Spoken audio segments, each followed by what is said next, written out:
গিয়ার্মো দেল তোরো cinema চলে এসেছে the Frankenstein, এবং সিনেমাটা দেখার জন্য আমি ব্যাপক আগ্রহী ছিলাম, এবং সিনেমাগুলো আমি টোটালি বাদ দিই না। কেননা ফ্যান্টাসি জগৎ এবং ফ্যান্টাসি জিনিসগুলো উনি এত সুন্দরভাবে উপস্থাপন করেন, সেগুলো দেখতে দারুণ লাগে।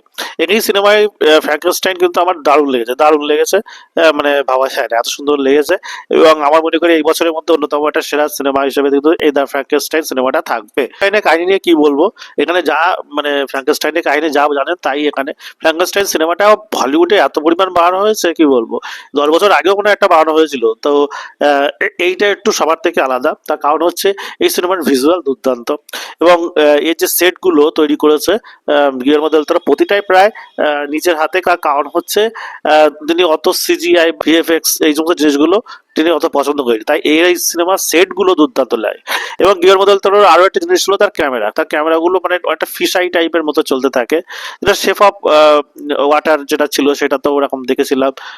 আরো পরে যে সিনেমাটা খেয়াল পড়ছে না, তো যে সেই সেরকমই ক্যামেরার এখানে প্রয়োগ আছে, এবং সিনেমা দেখতে আমরা দারুণ লাগবে। সিনেমার অভিনয় খুব সুন্দর। সিনেমা নিয়ে এরকম আরো ধরনের খবরাখবর পাওয়ার জন্য অবশ্যই লাইক, সাবস্ক্রাইব, ফলো করতে ভুলবেন না।